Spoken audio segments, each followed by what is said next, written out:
Xenia and Arthur here, and this is Watch&Learn. We watch films and Teach English. Brew a cuppa. We're about to start. Hello everyone, this is another Watch and Learn with Arthur and Xenia. Hi Xenia. Hi, Arthur. So, today we have a pretty interesting one. Mm-hmm. Something pretty useful, very dramatic, very beautiful. Mm-hmm. We're discussing the Outrun from 2024. So again, disclaimer for all the possible spoilers.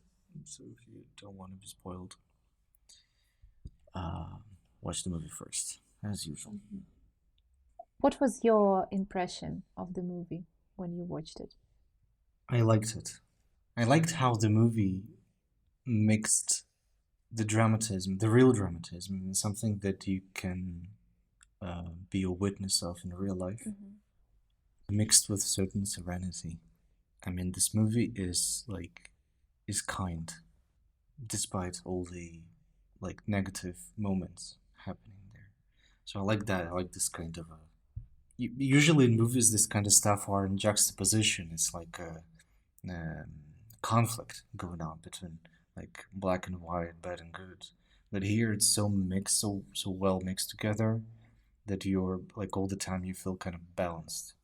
You don't feel any stress going through dramatic moments.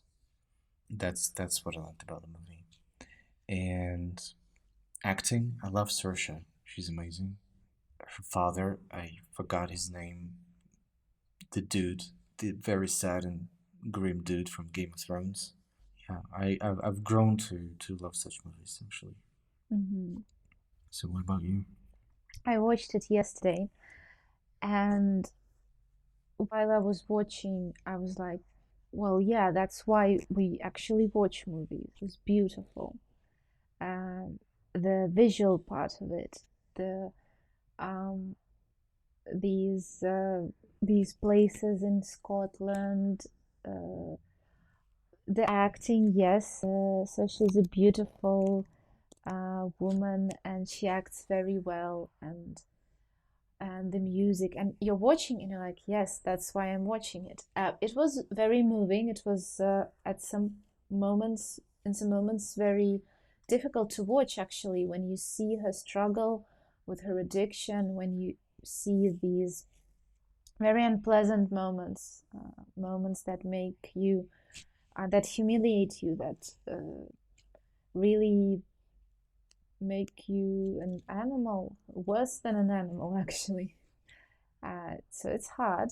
But then you're reconciled with these beautiful images of the sea, of the ocean, of nature, of fields, animals, and um, this is beautiful. So yes, it's a nice movie, something you have to watch. Yeah, not read about it, not listen about it, but really sit down and watch and enjoy the beauty of it. So we highly recommend watch that before coming to us here. Probably, or Listen rewatch it to again us, if yeah. you have watched. Or watch that. Yeah. So so at this point, yeah, just so that you all understand, if you haven't watched the movie but you still want to listen to us here, so that you are in the topic. So what is going on in the movie? Mm-hmm. So we have this main character. To my shame, I forgot her name. Rona. Rona. Yeah, I was like thinking like yes, like Saoirse Ronan portraying Rona. Well, Very convenient. she participated in the making of the movie. I don't know if that was the reason they gave her this name, but I don't know. Maybe. Probably. About the names, I should say that I think we should start with the fact that the movie is based on a real person's, a real woman's memories, but her name is different, so I believe that all the names are different, probably to kind of build certain like distance. Yeah. So the movie basically, I think you can put the whole thing in pretty short kind of a summary that we have this main character, a young girl who just, I believe, graduated, yeah, from the university and got biology PhD, living in London, and at certain point obtaining yeah, and alcohol addiction, Mm-hmm. having like all these parties with friends and then his Uber friend and all this kind of stuff. At a certain point, she understands that she has to fight it. She goes through an AA program first, but I believe that didn't help much. She had a relapse, Mm-hmm. after which she decided to fight it in a different way, and she came back home to her parents, which is an island called Orkney, an island outside of Scotland, mainland Scotland, where she reconnects with the nature, with the very beautiful nature of the place, trying to reconnect with her parents, looking for her place in this world and finding it in the end, sort of. Yeah? It's a bit hard to follow the story when you're watching the movie, right? Because the story is not linear, is it?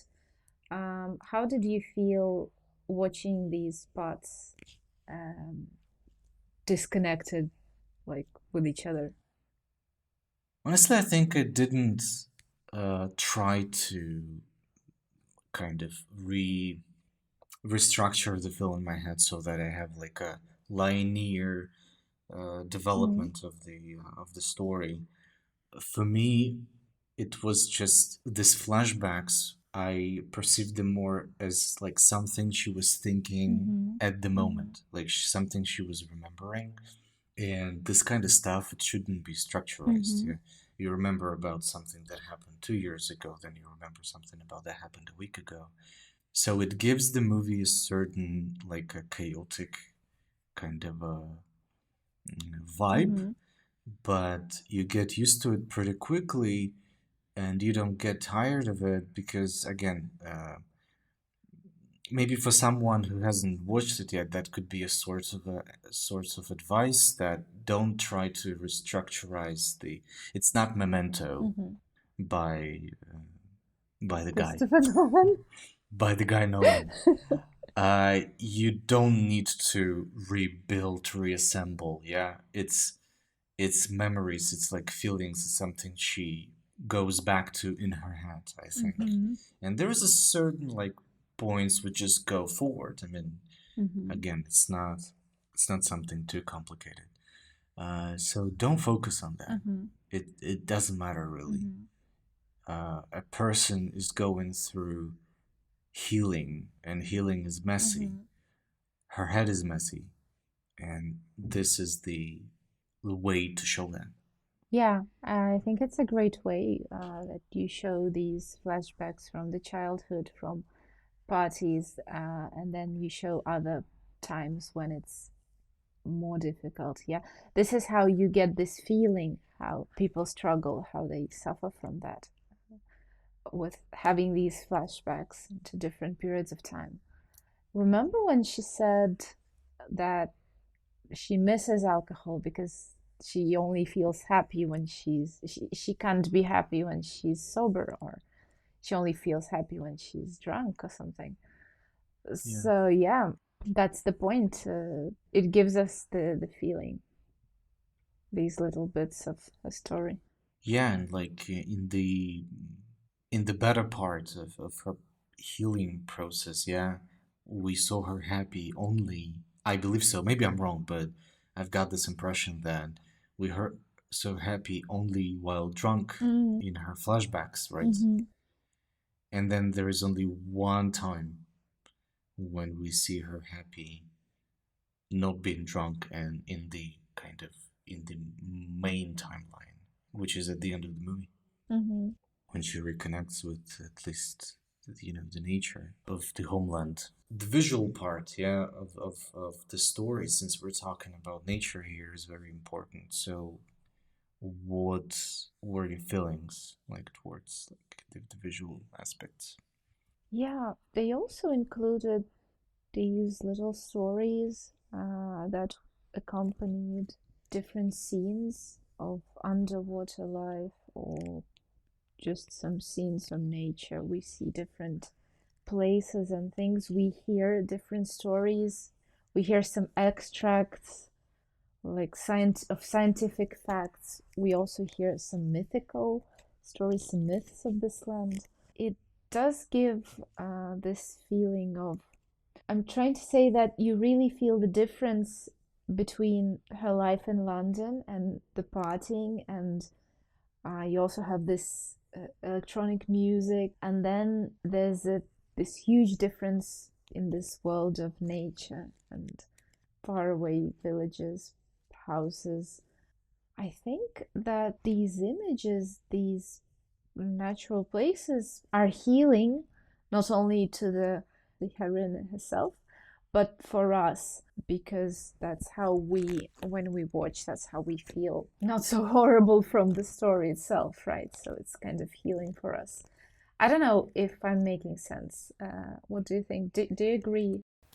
It's your feelings. I mean, I agree fully, and I would only add that these aspects of when she was on the background sharing some mythos of the area, which were usually accompanied by the shots, like frames Mm-hmm. of landscapes and the nature, and this music matching the frames very well. It was very Mm-hmm. immersing. It's like actually Mm-hmm. going there, almost like an excursion through silver Mm-hmm. screen, as they say. Yeah, I like Mm-hmm. that. I like that. Like the wind is blowing there, and you almost feel that wind. Yeah. I mean, she's going into cold water, and you are kind of getting Right. Yes. goosebumps. Um, so it was cold Mm-hmm. watching this movie. I mean, like spiritually, if it Yes. makes any sense. They did a great job of expressing the vibe Mm-hmm. of the place. Mm-hmm. I think if after watching this movie you actually go to these places, to this island and another island outside of island and another island outside Yeah. of island, yeah, a nice reference, then I think you will kind of feel the same things, but just stronger because Mm-hmm. it's real. But same things, same kind of serenity, connection with the nature, sort of like being in a different place, yeah, because it's different culture, different nature, and feel the whole beauty of that. I like, yeah, I like nature in general, any nature. So that one was really beautiful Mm-hmm. to see, and it was sort of like juxtaposed to like opposed to whatever was going Oh. on in London, even though at some point she express like she talks about some, she's just trying to compare London, some like London aspects of London with some aspects of the homeland. I wouldn't quote this very well, but like seagulls are like sirens, like horns, like car horns or Mm-hmm. something, and this building is like rocks there, and she was still trying to like looks like she was still trying to find London like in the homeland, but I think it was at that point of her journey was she was still kind of like struggling through Mm-hmm. the addiction. So she associated happiness so much with London that she was even trying to see this like London in a completely different area. Mm-hmm. But those were very beautiful similes, very beautiful like metaphors, comparings. It was very nice, very lyrical. Absolutely. Yeah. Mm-hmm. Yeah. So we already mentioned the music. So what can you say about that? Yes, I felt there's another thing that they used to show this very strong contrast between nature and the life in a big city, the music we hear in parties, and I think music is generally very, in general, a very strong tool and a very good tool to show different stuff. In this one, we have she has her headphones on in particular moments, and we hear the music in her headphones. So that's something, it tells us something about her inner state or thoughts or mood. So she can be somewhere in the nature but listening to this techno music, yeah, to this electronic music from London, from those parties. And you feel how she's not there, not on the shore, not in the field, but she's somewhere in London mentally. She's missing those parties and the alcohol and being drunk and forgetting stuff. Music is a very strong tool to move you from different places without actually going anywhere. So I think they use it well here in this movie. Sure. I agree, music can do magic. Just doing a little bit of a detour, I was trying to watch some Mm. horror movies recently, specifically both parts of the horror movie called Smile. So, Smile 1, Smile 2. And as much as the movie itself is not like horrible, the music, I think, is so strong there that it creates such a specific vibe that throughout the whole, like both stories, you just feel so intense and you never Mm-hmm. relax. Not even because of anticipating some jump scares and screamers or whatever, which those movies are full of, but just because of the music. The same for me was watching Long Mm-hmm. Legs, for example. And as we've discussed before with the fountain, also, yeah, like music is a very important part of the movie. It's so important that even silence in movies is like is Mm-hmm. like for Mm-hmm. something. Even if you don't hear anything, there's a certain goal to that, certain Mm-hmm. objective that the filmmakers are trying to It's achieve. also interesting that they haven't used any particular famous song or something. It's not like this movie has, I don't want to offend anyone, any great composer who took part, but basically, this techno tune is very simple, and the other melodies are also quite simple. But I think it's more about the way they play with this this simple tune. So at some point they just use it to show that she's not here. She's with this techno thing. And then at some points, remember that scene when she's at a party and she catches the eye of this man who they will they'll be in a relationship later, and how music completely changes to this very sweet romantic kind of melody, and we see that it's not about the surrounding, it's not about the music that's playing in this club, but it's about something that's happening inside her. She saw this man, and maybe it was love at first sight, maybe not necessarily, but there's some like super romantic and gentle tune just stopping this crazy techno music. So this is what I liked about the musical part. Yeah. Yeah, agree. So even though the movie is pretty simple, I would say, I mean, it's nothing too complicated comparing to what we usually watch, right? I found still some metaphorical stuff there. Music is a Mm-hmm. part of that too, I think, but story-wise. So what I didn't mention, talking about the summary, there's this key part of the story which is happening on Orkney when Rona signs up for some kind of organization which takes care of the nature of the area. And by the time she does that, they have this specific objective to study and to pretty much find first this specific bird of the area called corncrakes. And what Rona has to do, like her part, is mostly is spending days and nights in the field and checking. Like she's got the map. The area is divided into like sorts of areas, and she has to go to these areas and waiting for these birds and then maybe given any sign of existing in this specific location, maybe for their like singing, yeah, their like noises these birds do, or maybe even seeing the birds.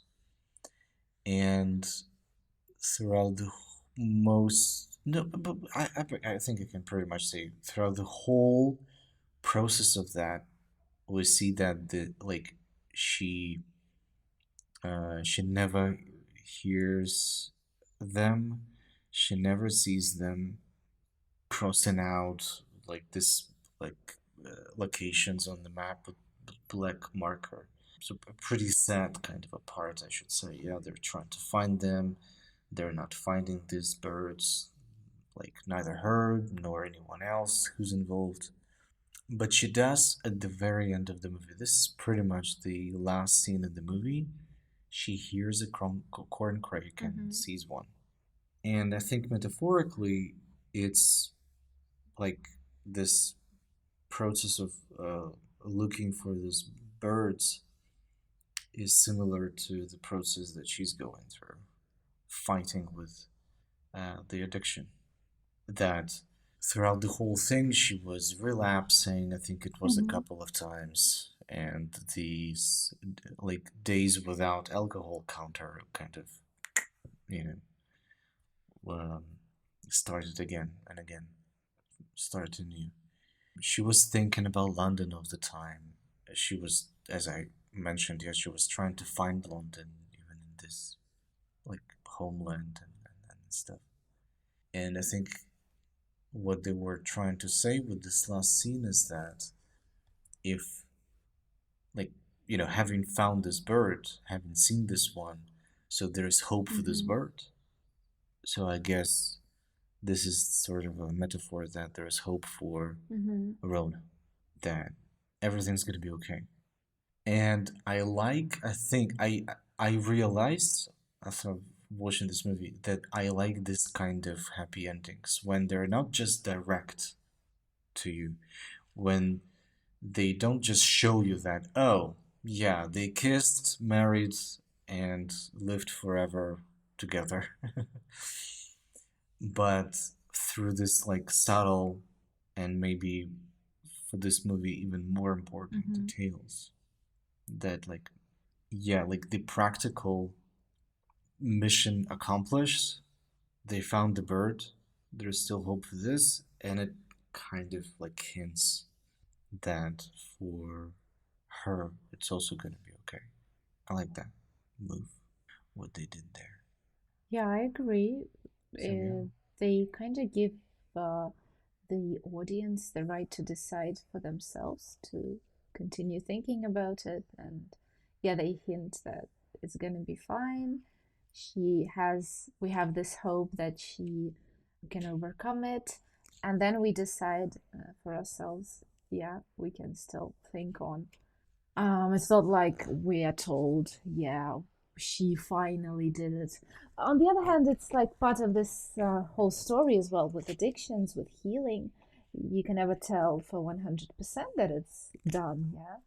It also depends on what you do next. And basically, your whole life will be about pursuing your will, like trying to save your motivation, trying to like work on this little grain of hope you had. Yeah. So you found this bird and now you have to save it. You have to keep it alive. You have to let it have children, you know, metaphorically. So it stays, so it doesn't get extinct. yeah. Well, we've watched a lot of and discussed outside of the podcast. We've watched and discussed a lot of movies where addiction is Mm-hmm. the Mm-hmm. topic of, you know, this or that movie would explore. And I think this is what they have in common because this is the real life that you never know, first of all, yeah? We have this, in this movie, we have one of the characters saying to the AA members that only 10% of you Mm-hmm. is gonna make it. So the statistics, yeah, is very harsh, but so true, I think. And also, all of the movies that we've seen about this can be boiled down to this little exchange that Rhoda had with this older character, this old Mm-hmm. man living there, and they kind of started this, like, he kind of understood what she was going through. They never, like, she never told. He kind of understood what she was going through, and he asked, like, how many days she had been sober at that point. She said, like I think at this point it was like 60 something days, and he said about his sobriety, which at that point was more than 12 years. And he said, I forgot the exact phrase, but he said that like even after like 12 years and something, it's still like a day by day or something like this, yeah? Like every day is a fight. Like you stay focused, yeah, you have your shit Mm-hmm. together every day and counting, yeah?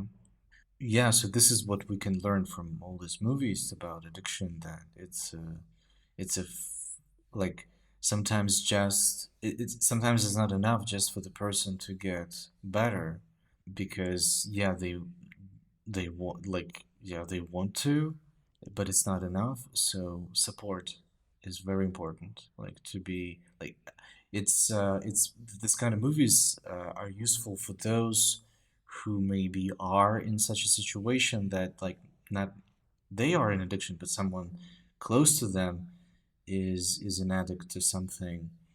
So this kind of movies can be a sort of a, maybe a lesson for them that support is super Mm-hmm. important, because yeah, they do want to fight, they do want to get better, but that's not enough. It's like every day is a small battle to go through this day and start another one without resorting to whatever the addiction is, Mm-hmm. yeah, alcohol like in this movie, or drugs, or something else.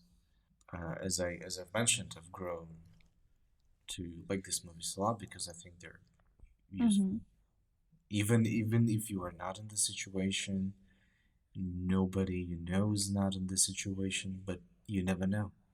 It's could be like this kind of movies could give you at least 10% of the understanding of your feelings if you get to this situation, or the feelings of your closed one if they get into the situation. Mm-hmm. Yeah, I guess we can think of it from this point of view. I might also express an unpopular opinion here. I think we can't really learn from such stuff because it's really very, very hard to feel even a little part of what these people feel, of people who had difficulties fighting, overcoming addiction, having addiction. I, however, feel that it can be a great thing for the person themselves. So if I think of this, of the person who wrote the initial memoir that the movie is based on, or we think of an actor who's playing this role who might have suffered from something like that. I mean, this is something that people can do when they want to work through their addiction, or they need to somehow tell this story of their struggle, of their fight. And this is something that can be really helpful for them. So putting this into a song, a book, a movie, or something else can be super healing and therapeutic for these people. So maybe it can be both. It can be helpful for someone who watches it and has never had anything like that. It can be helpful for the people who had this thing in their lives. What really is true is when you see how it's portrayed in such an ugly way. Hopefully, this will stop some people from ever trying, or maybe motivating them, or just showing them the reality of it. That it's not nice, it's not stylish, it's not fun, is just ugly at some points. Yeah, I agree. I think, yeah,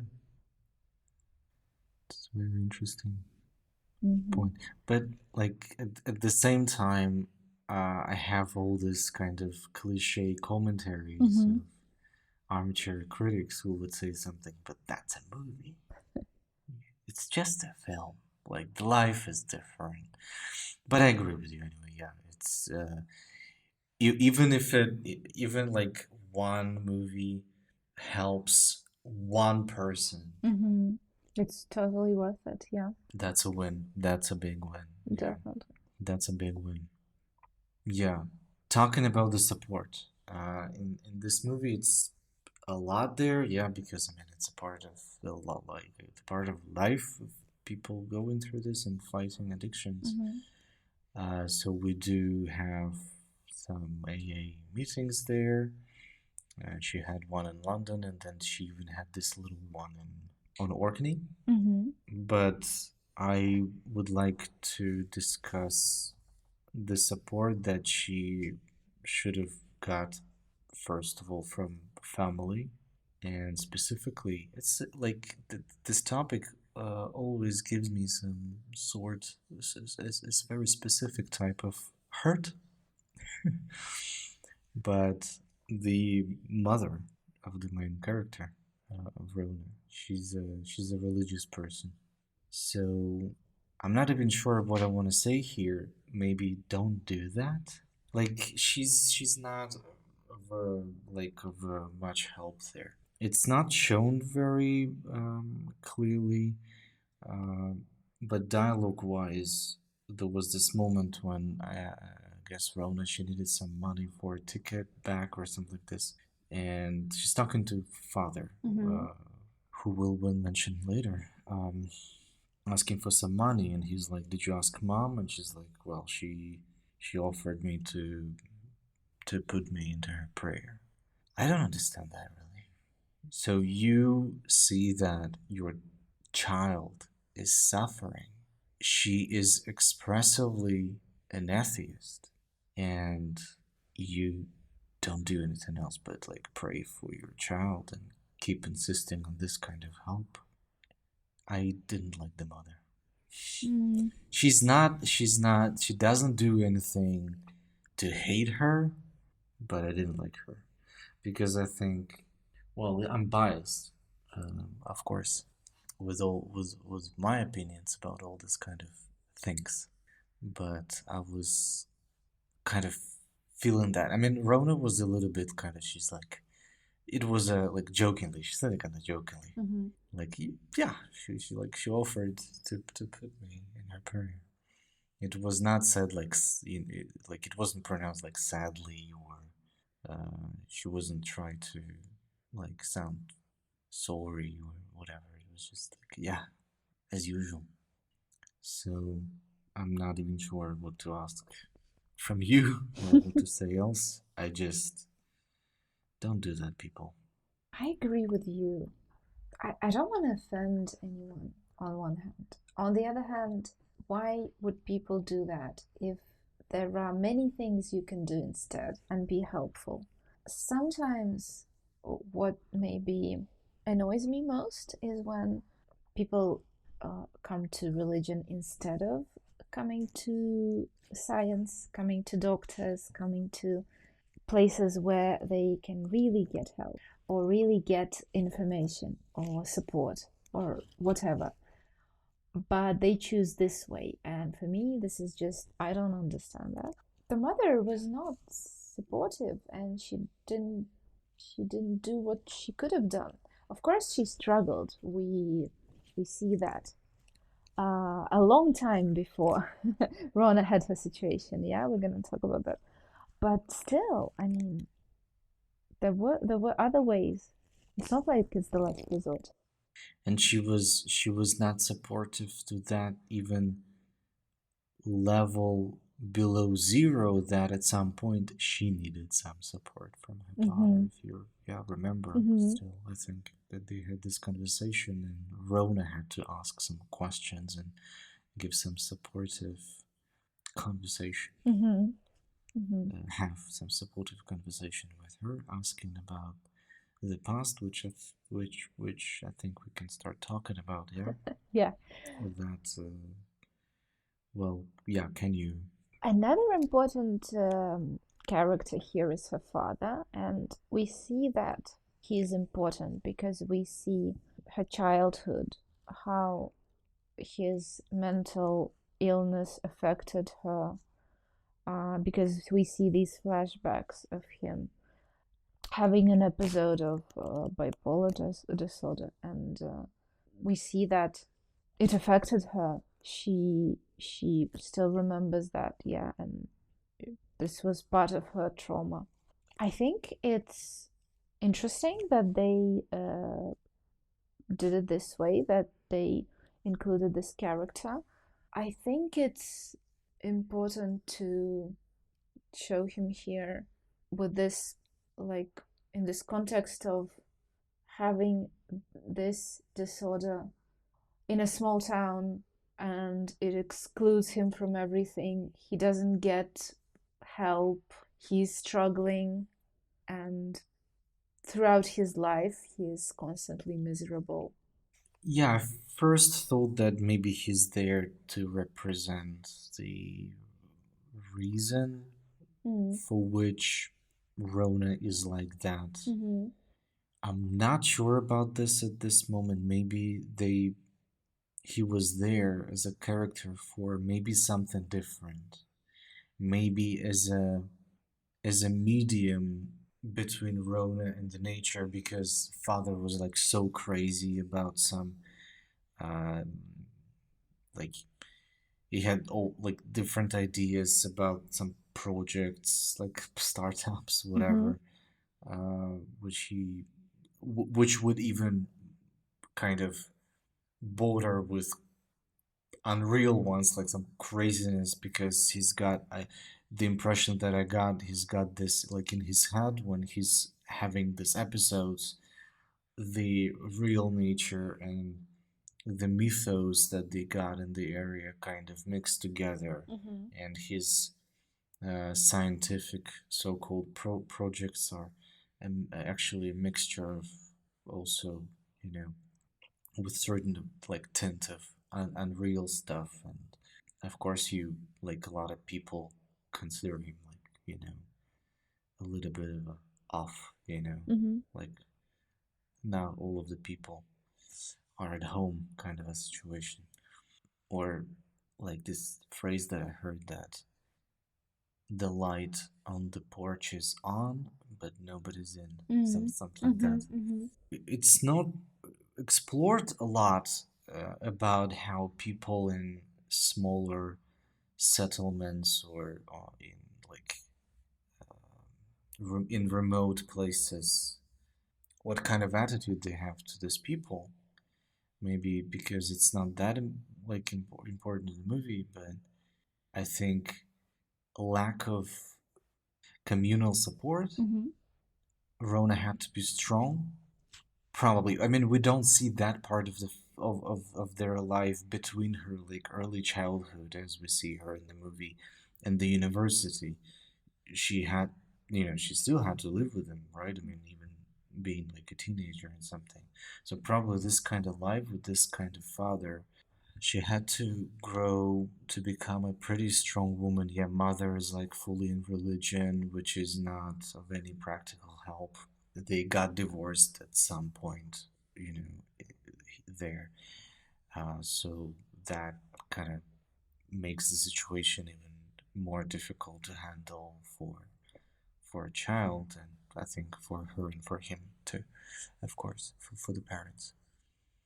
So Rona had to probably, I mean, at this point, I'm just kind of, you know, it's just theory. We don't see anything about this there. She had to grow to be a very strong person. She had to be strong for herself, for her father, maybe for her mother. Or maybe she didn't care about her much. And then she, yeah, grew wings and flew to London. And maybe she, for the first time in a long time, she could feel sort of like freedom and that nobody depended on her. And this is probably where this addiction kind of triggered. That like she broke bad, Mm-hmm. right? She just like, okay, finally I can just be happy for myself. And student life, it's the same in any country. Student life parties, a lot of young, like minded people around and stuff. It can, you know, can cut all the strings, Mm-hmm. Mm-hmm. and you just, I think there's this phrase to go amok, like to just start doing whatever you want, and this is how addictions usually start. Yeah, I agree with you. I think this story is definitely there to show how it affected her, to show this relationship, to show the development of her own story, probably. And it's like, yes, we see that her father, he lives in this remote place and he doesn't get enough help. But it's not like his situation is completely hopeless. Something could have been done, I believe, but it looks like it wasn't. The correct things weren't done. Just and another thing I wanted to say was about actually, I felt it's not like she acquired this addiction or this crisis during a very young age. Like I feel it's like more of the crisis of a person who's in their 30s, like 30, the crisis of being 30, something around that time, yeah? And at this point, you do have some experience, you do have some stories, you have some knowledge, you have a lot of stuff. And then, like, you start to break, and then the story of your parents come back, yeah? Some stories of your childhood. Remember also that at some point in a party, she was like, "Are you gonna marry me to this guy?" And I don't believe there was an answer or anything. Like, He said, sorry, he said maybe, yes, and oh then they yeah, kind of, yeah, did this like a maybe. maybe, yeah, yeah, yeah, yeah, definitely. Well, that's not an answer, right? Well, yeah, So you really feel this crisis, and I believe the story of her father's disorder, it's not like it's some huge tragedy. It's an illness that could have been, I don't know, managed, dealt with, but it was not. And these, like his episodes, his manic episodes, depressive episodes, we just see how they came into her life and affected her so much. She had a bit of that as well. Yeah. So, yeah, a beautiful story of somebody not only beautiful, also kind of tragic, when something just goes out of control. And it's very hard to do something about it. true, true. But that's life. Yeah. Very realistic movies. Mm-hmm. I think definitely recommended to watch it. I just wanted to add that they use a lot of Scottish English, Scottish accent in this movie. The actress herself is originally part Irish, if I'm not mistaken. Yeah. And for me, accents in general, the phonetical part of English, the sounds of English, it's very interesting. I really like how we have this variety, diversity of different accent nowadays, and we can listen to all kinds of accents, pronunciation, and dialects, variants of English. It's amazing. I really like how these Scottish accents sound. And we just the other day talked about Stage, this nice series from the COVID times. I don't know if it's relevant nowadays, just maybe to enjoy David Tennant. So yeah, And Sheen. yes, yes, Sorry. Michael Sheen, of course. I'm going to defend Sheen. No, Tennant. Okay. Yeah, both of them. They are amazing. Absolutely.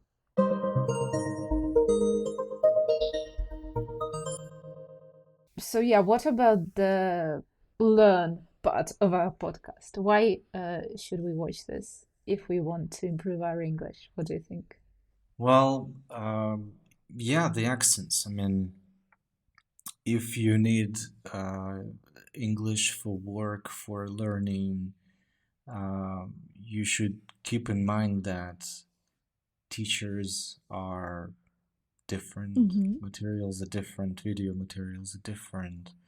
So, working on your own accent, in my mind, is not that important as working on understanding other people's accents. So, watching even movies, even though I kind of advocate using podcasts like this one for learning purposes, but even watching movies can be helpful. Yeah, watching movies with subtitles Mm-hmm. and having in these movies having people, yeah, actors, actresses from a variety of not only native English countries, Mm-hmm. but also uh, actors who are foreign for English-speaking Mm-hmm. culture, like French cultures, French actors and actresses, yeah, for example, Indians, you name it. I'm not going to name the whole list, of course. Mm-hmm.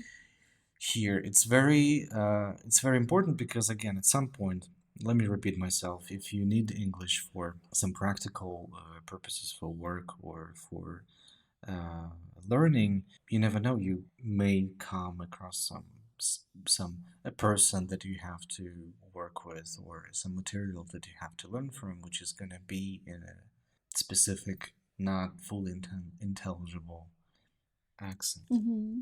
Yeah, Absolutely. so many instruction videos on YouTube Mm-hmm. from Indian guys, right? Mm-hmm. But I'm Absolutely. joking Yes. joking at this point, but still. So it's useful, definitely to sometimes, yeah, with subtitles again, just to have this associations of between what some words can sound, in different accents with Mm-hmm. what they actually look like. Mm-hmm. Mm-hmm. Our students should put something like that in their watch slash listen lists, and maybe at some point they will be ready to watch the Game of Thrones in the original. Ooh, I did that, and that was tough. Yeah, definitely. Specifically Jon Snow, yeah. No, not him, the other one. Davos. Davos? Davos? Oh, the Onion Knight. Okay. I agree. I Yes, of agree. course. I like this actor, by the way. He's not very active. I can't argue with it. Unfortunately, never been in the leading roles, Mm-hmm. but I like him a lot. Yes, he's He's nice. he's he's very nice. Loud He and was in Titanic. He was the captain. yes, yes, yes, yes, yes. I like him. Yeah. Um, and then he was in Lord of the Rings. He was the king that returned. Oh, he's Irish. Look at me talking about Irish and Scottish accents. Irish and Scottish accents are beautiful, and actually Absolutely. they're intelligible. Mm-hmm. They're much more More. intelligible than some average British Yes, accents. agree. Yeah, yeah, totally. So I guess this is it for this one. Do watch this movie if you love beautiful stories and realistic stories and happy endings. Mm-hmm. Push the subscribe button, make the red button gray. Leave a comment if you watched the movie. What do you think? And let us know if you liked it and Yeah, if you yeah, agree. yeah. What are your takes on all the questions that we've discussed? Mm-hmm. Maybe we've missed something there. Let us know. Yes, Then thank you thank for you. being here. Yes, thank you. Thank you so much.